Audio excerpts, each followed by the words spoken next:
오늘은 설교를 하기 전에 시작하면서 한 가지 이야기를 먼저 드리고자 합니다.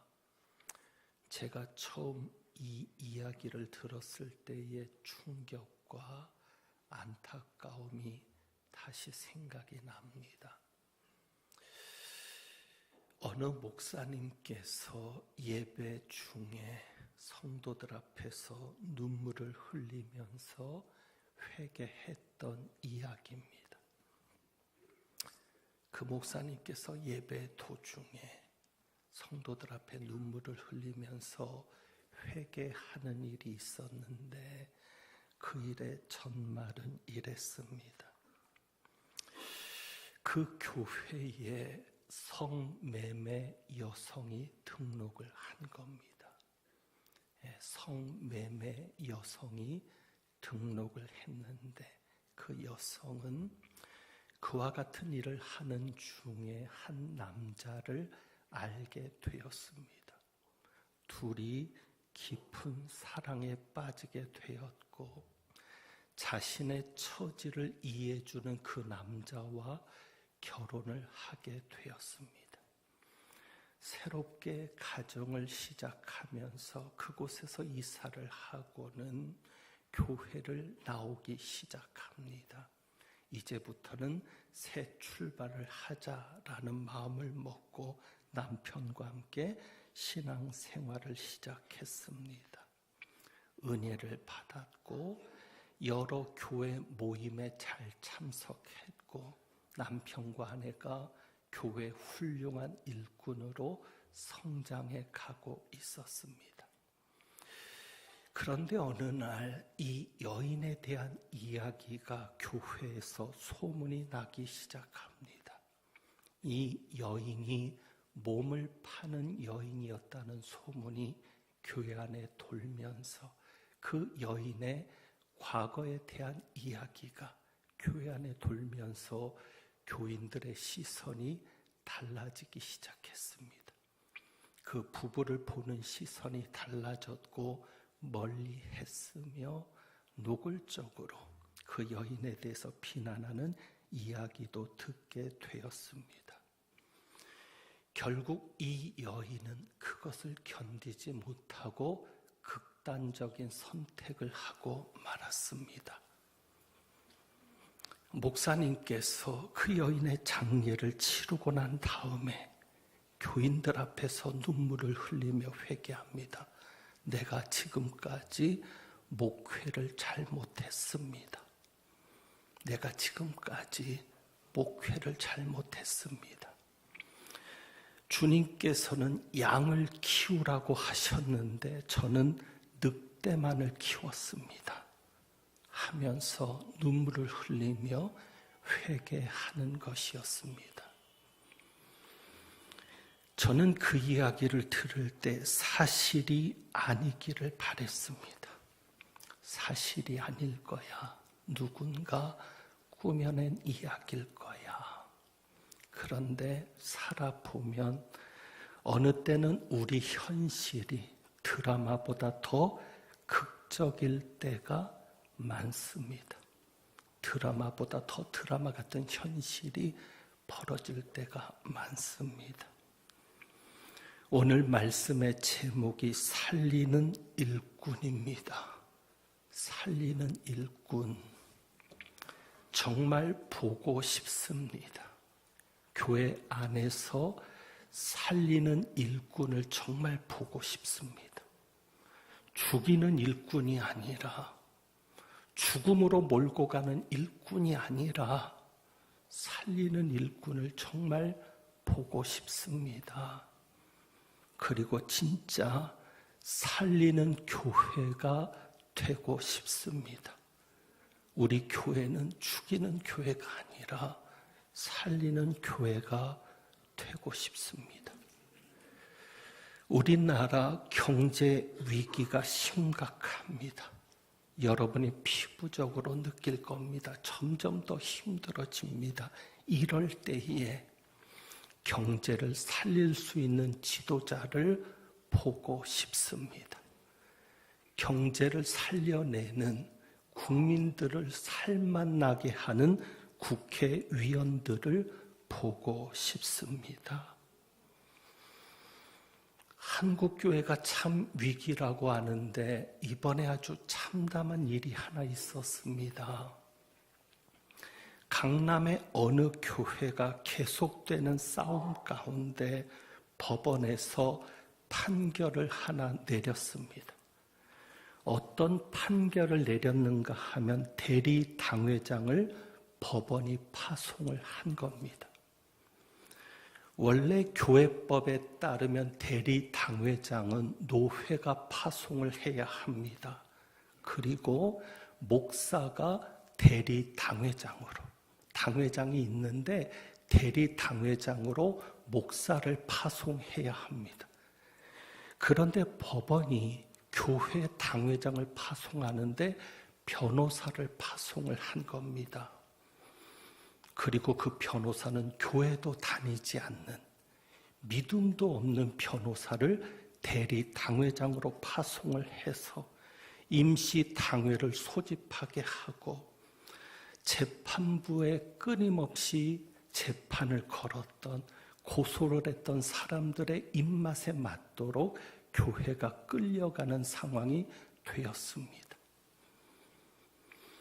한국 교회가 하도 손가락질을 받고 욕을 먹으니 이제는 국가가 나서는지는 모르겠는데 정말 있어서는 안 될 일이 벌어진 겁니다.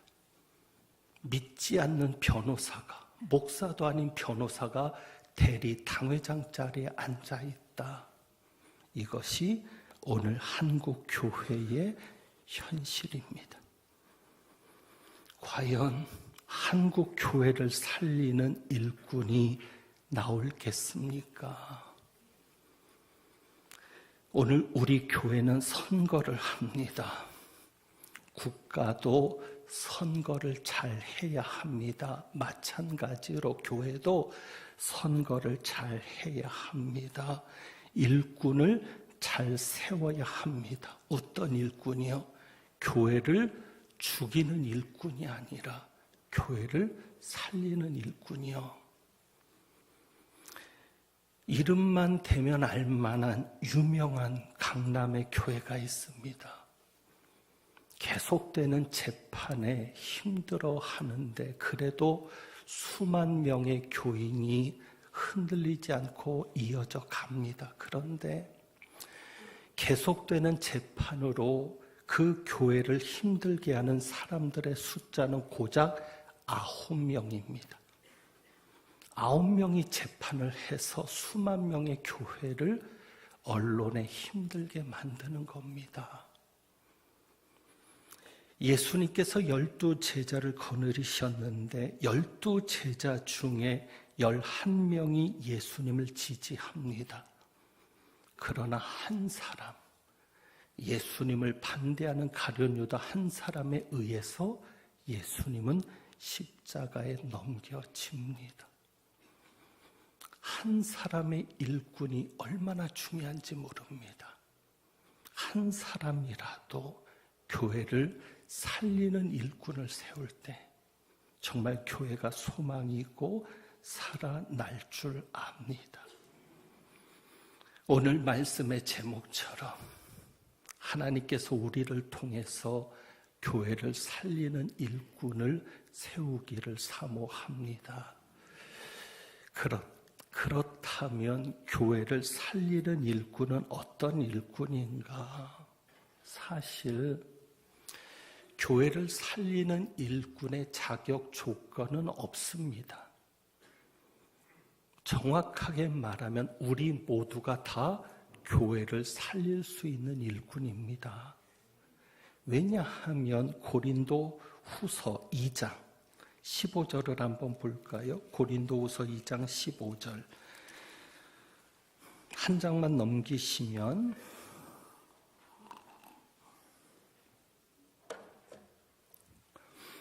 고린도 후서 2장 15절 16절을 보는데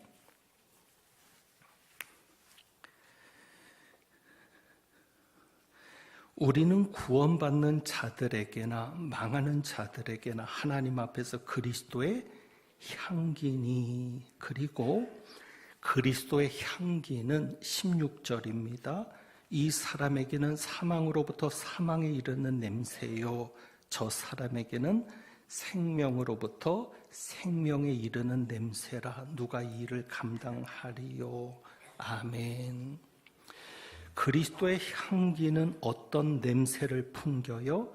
생명으로부터 생명에 이르는 냄새를 풍기죠.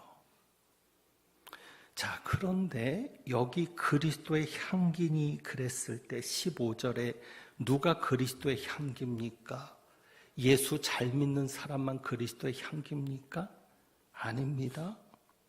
기도 열심히 하는 사람만 그리스도의 향기입니까?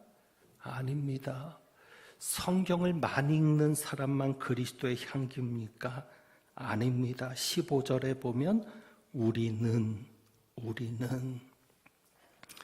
모두가 그리스도의 향기입니다. 저뿐만 아니라 여러분들 모두가 그리스도의 향기입니다. 왜요? 우리 안에 누가 있어요? 예수님이 계시죠. 생명이신 예수님이 우리 안에 있으니 생명으로부터 생명에 이르는 냄새요. 생명이신 예수님이 우리 안에 있으니 그 생명으로부터 냄새가 풍겨지는 겁니다. 그래서 우리는 모두가 그리스도의 향기입니다. 그러니까 우리 모두는 살리는 자가 된 겁니다. 하나님께서 여러분을 예수 믿게 하실 때, 여러분을 부르실 때 살리는 자로 부르신 겁니다. 그런데 왜 살리는 역사가 일어나지 못하는가? 그런데 왜 살리지 못하는가? 자, 그리스도의 냄새인데 이 냄새가 어떻게 돼야 되죠? 냄새가 퍼져 나가야죠. 그저 여러분 속에 있는 그 생명의 향기가 퍼져 나가기만 하면 살리는 것은 주님이 살리십니다. 그런데 이 생명의 향기가 내 속에만 있는 겁니다. 퍼져나가지를 않는 겁니다. 자, 4장 7절에 보면 사도 바울이 이렇게 말합니다. 4장 7절에 우리가 이 보배를 질그릇에 가졌으니, 우리 안에 생명이 있습니다. 살리는 생명의 향기가 우리 안에 있습니다. 이 향기를 질그릇에 가졌습니다. 자, 그럼 이제 중요한 게 뭐예요? 이 질그릇을 깨뜨려야, 질그릇을 깨뜨려야 향기가 퍼져 나가는 겁니다. 옥합을 깨뜨려야 그 향기가 나가듯 우리가 깨져야만 생명의 역사가 일어나는 겁니다. 질그릇을 깨뜨릴 때, 내가 질그릇인데 내가 깨질 때, 내가 죽을 때 내 속에 있는 생명의 역사가, 하나님의 능력이 나타나는 겁니다. 사사기에 보면 기돈의 300용사가 등장을 합니다. 고작 300명을 가지고 미디안의 그 엄청난 군대랑 싸워서 이깁니다. 그런데 이 300명이 무장을 한 것 보십시오. 칼과 창으로 무장하지 않았습니다. 한 손에는 나팔을 들고 한 손에는 항아리를 들고, 그리고 그 항아리 속에는 횃불을 감추었습니다. 횃불을 감춘 항아리를 들고 신호를 할 때 온 군사들이 나팔을 불며 항아리를 깨뜨립니다. 항아리가 깨져야 그 속에 있는 빛이 드러납니다. 그래서 그 빛을 들고 하나님의 칼이여 기도원의 칼이여 외쳤을 때 그냥 나팔만 불고 외치기만 했는데 자기들끼리 싸우는 겁니다. 그리고 망하는 겁니다.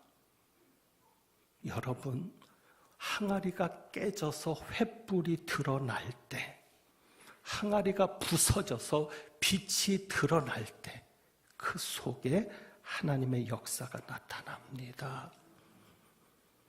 그러니 우리는 질그릇을 부수기만 하면 됩니다. 이미 여러분 안에는 생명이 있습니다. 이미 여러분 안에는 하나님의 능력이 있습니다. 문제는 내가 안 깨지니까, 내가 안 부서지니까 냄새가 나오지도 못하고 빛이 드러나지도 못하고 하나님의 역사가 막히는 겁니다. 그래서 내가 깨지기만 하면 되는 겁니다. 그렇기 때문에 사도 바울이 뭐라고 얘기해요? 사도 바울이 12절 말씀 볼까요? 4장 12절. 사도 바울이 이렇게 말하죠. 그런즉 사망은 우리 안에서 역사하고 생명은 너희 안에서 역사하느니라. 살리는 일꾼이 되어서 생명이 너희 안에서 역사한다라고 말할 수 있으려면 사망은 어디 안에서 역사하고? 우리 안에서 역사하고. 내가 죽지 않으면, 사망이 우리 안에서, 내 안에서 역사하지 않으면 나를 통해서 살리는 역사가 일어날 수 없다는 겁니다. 사도 바울이 그 얘기를 하는 겁니다. 사망은 우리 안에서 역사한다. 우리는 죽는다. 하지만 너희는 산다. 사망이 우리 안에서 역사한다는 것이 무엇입니까? 11절 말씀이죠. 우리 살아있는 자가 항상 예수를 위하여 죽음에 넘겨지는 삶을 사는 거예요. 예수님처럼. 여러분, 오늘 선거를 할 때 질그릇을 자랑하는 일꾼은 세우지 마십시오. 겉에 보이는 질그릇을 자랑하는 사람을 세우지 말고 질그릇을 깨뜨릴 수 있는 사람을 세우십시오. 여러분이 질그릇을 보지 말고 그 속에 빛이 있는가를 보십시오. 예수님이 그 속에 있는가? 예수님의 생명이 그 속에 있고 주님의 빛이 그 속에 있는가? 그것을 보시고, 그리고 그것을 깨뜨릴 수 있는 일꾼인가를 보셔서 자신을 깨뜨릴 수 있는 일꾼을 세우면 살리는 역사는 반드시 일어납니다. 그래서 우리는 예수님의 말씀을 기억합니다. 주님이 말씀하십니다. 너희가 나를 따라오려거든 첫 번째로 자기를 부인하고, 여러분이 오늘 일꾼을 세우실 때 자기를 부인하는 일꾼을 세워주십시오. 자신을 자랑하거나 자기를 고집하거나 자기를 드러내는 일꾼이 아니라 자기를 부인하는 일꾼, 겸손한 사람. 나는 아무것도 아닙니다. 나는 부족합니다라고 말할 수 있는 사람. 그리고 자기 십자가를 지고 십자가를 질 수 있는 사람을 세워주십시오. 어렵고 힘든 일이라도 주님의 뜻이라면 감당하겠습니다 하는 사람. 대접받는 자리에만 있는 사람이 아니라 힘들고 어려운 자리에 있는 사람. 그런 사람을 여러분이 세워주시고, 십자가는 죽음입니다. 예수님을 위해서라면 죽음까지도 각오할 수 있는 사람을 세워주시고, 그리고 나를 쫓을 것이니라 예수님을 따르는 사람을 세워주십시오. 예수님을 따르는 사람이 누구입니까? 예수님을 본받으려는 사람입니다. 예수님을 닮아가려는 사람입니다. 그래서 여러분들이 일꾼을 세울 때 정말 저 사람은 예수님을 잘 닮아가고 있는가? 예수님 같은 모습이 있는가? 여러분이 이런 일꾼을 세우시면 그 일꾼은 가정을 살리는 것은 물론이요, 우리 교회를 살리고 한국 교회를 살리고 이 나라 이 민족을 살리는 일꾼이 될 줄 믿습니다. 오늘 주보를 한번 같이 봅니다. 오늘 선거인데 살리는 일꾼을 세우기 위해서 오늘 헌법에 있는 내용들도 여러분들이 마음에 두시고 투표할 수 있기를 바라는데, 우리 대한예수교 장로의 통합 측 헌법입니다. 우선 교인이어야 합니다. 교회 일꾼이니까 교인이어야 합니다. 교인의 정의는 이렇습니다. 교인은 성부, 성자, 성령, 삼위일체이신 하나님을 믿는 자들인데 그리스도인이라 부른다. 믿음이 있는 사람, 그리스도인이라고 부를 수 있을 만한 사람을 세우셔야 합니다. 그리고 교인의 의무가 나옵니다. 교인의 의무는 공동예배 출석과 봉헌과 교회 치리에 복종하는 것이다. 교인의 의무를 감당하지 못하면서 교회 일꾼이 될 수는 없습니다. 그렇죠? 의무를 다하지 못하는 사람을 일꾼으로 세울 수는 없습니다. 예배 출석을 잘하는지 여러분들이 잘 보시고 헌금 생활은 잘하는지 보시면 되겠습니다. 그것은 주보를 보셔도 잘 드러납니다. 저희가 영수증 같은 개념으로 헌금하신 분들의 이름을 내보내는데 그것을 보면 누가 예배를 왔는지, 누가 헌금 생활을 잘하는지 여러분들이 확인하실 수 있으니까 주보에 있는 이름들도 확인하시면 되겠고요. 그 다음에 이제 장로에 대해서 헌법이 정하는 것이 이겁니다. 제39조에 장로의 직무가 나오는데 1번 장로는 교회 택함을 받고 치리의 회원이 되어 목사와 협력하여 행정과 권징을 관장한다.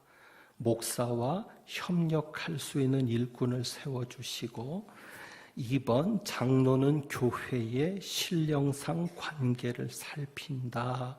3번 장로는 교인들이 교리를 오해하거나 도덕적으로 부패하지 않도록 교인을 권면한다. 그래서 도덕적으로 부패하지 않도록 권면하는 것이 장로의 직무이기 때문에 도덕적으로 부끄러움이 없는 사람을 세워야 합니다. 도덕적으로 부끄러움이 없는 사람을 세워야 교인들을 권면할 수가 있고 4번 장로는 권면하였으나 회개하지 않는 자가 있으면 당회에 보고한다. 그리고 장로의 자격 아주 간단하게만 나와 있습니다. 장로의 자격은 상당한 식견과 통솔의 능력이 있는 자로 무음 세례교인으로 7년을 경과하고 40세 이상 된 자라야 한다. 세례받은 지 7년이 지나면 되는데 그냥 간단하게 상당한 식견과 통솔의 능력이 있는 자로 이렇게 되어 있거든요. 그런데 집사나 권사의 자격에서는 성경 구절까지 잘 나와 있습니다. 이런 것은 뭐냐면 그래도 장로는 집사나 권사보다는 훌륭해야 한다. 비록 구체적인 것은 나오지 않았지만 집사의 자격이 이렇다면 권사의 자격이 이렇다면 더 훌륭해야 된다라는 것입니다. 그래서 그런 사람을 여러분이 세워주셔야 하고 그 다음에 집사의 직무입니다. 집사의 직무. 집사는 교회 택함을 받고 재직회의 회원이 되며 교회를 봉사하고 헌금을 수납하며 구제에 관한 일을 담당한다. 그래서 우리 안수 집사는 봉사와 헌금 수납, 구제 관련된 일을 합니다. 그래서 안수 집사님들은 의무적으로 우리 재정과 관련된 일을 감당해 주셔야 합니다. 그리고 집사의 자격이 나오죠. 집사는 단정하고 일구이연을 하지 아니하며 한 입으로 두말하는 사람을 뽑지 않는 겁니다. 깨끗한 양심에 믿음의 비밀을 가진 자로서 디모데전서 3장 8절에서부터 10절 그 뒤에 말씀이 있죠. 여기에 해당되는 자라야 한다 그랬는데 이렇게 되어 있습니다. 이와 같이 집사들도 정중하고 일구이연을 하지 아니하고 술에 임박이지 아니하고 더러운 일을 탐하지 아니하고 깨끗한 양심의 믿음의 비밀을 가진 자라야 할지니. 그래서 35세 이상 된 남자입니다. 그러니까 집사는 남자만 뽑는 겁니다. 남자만 안수집사로 뽑히고요. 그 다음에 권사는 52조입니다. 교회 택함을 받고 재직회 회원이 되며 교역자를 도와 궁핍한 자와 환난당한 교우를 신방하고 위로하며 교회 덕을 세우기 위해 힘쓴다. 그래서 권사의 주된 직무는 신방과 위로입니다. 그리고 권사의 자격은 권사는 단정하고 참소하지 아니하며 절제하고 모든 일에 충성된 자로서 다음의 사항에 해당하는 자라야 한다 해서 무음 세례교인으로 5년을 경과하고 안수집사와 마찬가지로 35세 이상 된 남자입니까? 여자입니까? 여자. 그래서 권사는 여성들만 투표하셔야 합니다. 그러니까 여자 이름만 적으셔야 됩니다. 그런데 장로는 남자나 여자라는 표시가 없습니다. 다시 말하면 저희 교단에서는 여자 장로도 뽑힐 수 있습니다. 그래서 장로는 남자, 여자라는 구분이 없고 집사는 남자, 권사는 여자 이렇게 되어 있습니다. 그래서 여러분이 이 헌법의 기준에 따라서 감당할 수 있는 일꾼들을 세우시고 설교 시간에 여러분이 가장 집중이 잘 되기 때문에 이제 끝나고 선거를 하실 텐데 유의사항을 말씀드리고 설교를 정리하겠습니다. 유의사항을 말씀드리는데 여러분이 투표를 하실 때 한 사람 이상만 적으시면 됩니다. 이제 투표지를 받으면 장로는 5명, 그리고 안수집사는 10명, 권사는 20명 이렇게 이름을 적게 돼 있는데 한 사람 이상만 적어도 됩니다. 그러나 5명을 적어야 되는데 6명을 적거나 10명을 써야 되는데 11명을 적거나 이름이 초과가 되면 무효가 됩니다. 전체가 다 무효가 되니까 그저 칸이 다 있으니까 칸에 맞춰서만 여러분이 적으시면 되고 다 채우지 못하셔도 좋습니다. 그냥 여러분이 아시는 대로 한 사람 이상이라도 적으면 투표수에 포함되겠습니다. 그리고 이름을 적으실 때 정확하게 적지 못하는 경우가 있습니다. 잘 모르는 경우에 그럴 때 이름 중에 2글자가 틀리면 무효가 됩니다.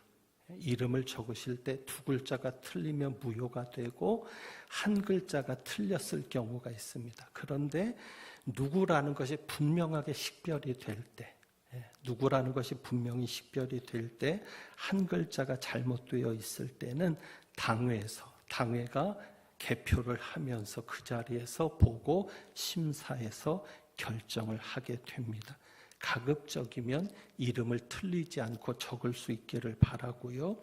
몸이 불편한 분들을 위해서 대리 투표를 합니다. 그런데 기표소 안에서 써야 되는데 아무나 기표소 안에서 대신 써줄 수 있는 게 아니고 우리 교역자들만, 목사님들이나 교육 전도사님들 이상 교역자들이 대신 적어 주실 겁니다. 그래서 눈이 침침해서 글씨를 잘 못 쓰겠다든지 힘이 없어서 글씨를 못 쓰겠다든지 몸이 불편해서 못 쓰겠다 할 때는 우리 교역자들에게 대신 이름을 좀 써달라고 부탁하면 장로님들도 안 됩니다. 장로님들도 안 되고 교역자들만 기표할 때는 이름을 쓸 때는 교역자들만 이름을 적을 수 있도록 그렇게 합니다. 그리고 사람을 뽑는 이런 인사에 관한 투표에서는 무기명 비밀 투표가 원칙입니다. 무기명 비밀 투표가 원칙입니다. 그게 법입니다. 그래서 여러분들이 투표를 할 때 기표소 안에서만 이름을 적으셔야 합니다. 이해되시겠죠? 시험지를 받아서 다른 데서 시험 쳐가지고 오면 안 되잖아요. 그러니까 투표용지를 받아서 줄이 서 있더라도 기다려 주셔야 합니다. 투표용지를 미리 드리지도 않겠지만 혹 받으셨다고 해도 그걸 가지고 카페에서 적어 온다든지 아니면 뭐 식당에 가서 적어 온다든지 하면 안 됩니다. 오직 기표소 안에서만 여러분이 적어야 표로 인정이 됩니다. 그래서 펜도 여러분이 가지고 온 펜으로 적지 마시고, 물론 다 그 안에서도 다른 펜으로 적으실 수 있겠지만 그래도 펜까지 다 준비되어 있으니까 그 기표소 안에 있는 펜을 가지고 이름을 적도록 해 주시고, 저희가 지난번부터 세례교인 명부를 만들어서 한 분씩 다 표시를 하고 투표지를 드립니다. 왜냐하면 2번, 3번 받아가지 않도록 하기 위해서입니다. 그런 분이 없겠지만 혹 2번, 3번 받아가시는 분도 있을 수 있거든요. 그러니까 여러분들이 꼭 한 사람이 한 번만 투표할 수 있도록 그렇게 신경 써 주시기를 바랍니다. 그리고 투개표 요원은 당회원과 교역자로 합니다. 그래서 우리 장로님들과 목사님, 전도사님들이 투개표할 때까지 수고하니까 여러분 그렇게 알아주시고, 관례적으로 선거 후에 투표지는 폐기하도록 합니다. 보관하지 않고 정확하게 점검이 끝난 후에 투표지는 바로 폐기하도록 합니다. 그리고 이제 2차 투표에 대해서 말씀을 꼭 드려야 합니다. 우리가 장로님은 5분, 안수집사는 10분, 권사님은 20분을 세우려고 하는데 오늘 투표를 해서 전부 다 되면 좋겠지만 3분의 2가 넘거나 과반수가 넘기가 사실은 쉽지 않습니다. 표가 분산되기 때문에. 그러면 뽑히지 않은 인원만큼 다음 주에 2차 투표를 하게 됩니다. 그런데 2차 투표는 좀 다른 방식으로 진행이 됩니다. 어떻게 진행이 되냐면 당회에서 결정을 했는데, 예를 들어서 안수 집사님이 10분을 뽑아야 되는데 2분만 뽑혔다. 그러면 몇 분을 더 뽑아야 되죠? 8명을 더 뽑아야 됩니다. 그래서 후보를 많이 세우지를 않고 표가 분산이 되면은 안 뽑히는 경우가 너무 많기 때문에 하도 저희가 일꾼을 뽑지 못한 지가 오래됐습니다. 그래서 이번에 우리 당회에서 결정한 것은 만약에 8명이 안 뽑히면 후보를 8명만 세웁니다.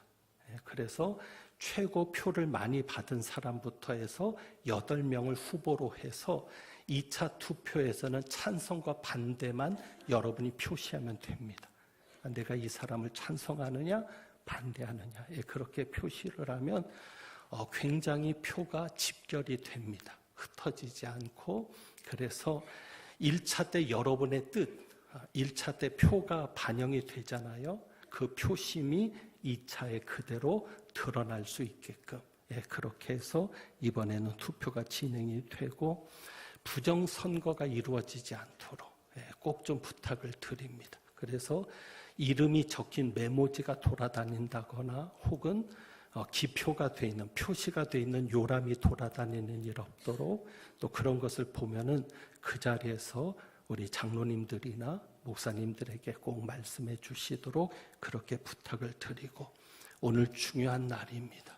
여러분을 통해서 우리 교회를 살릴 수 있는 일꾼이 세워지기를 주님의 이름으로 부탁드립니다. 찬송 드리겠습니다.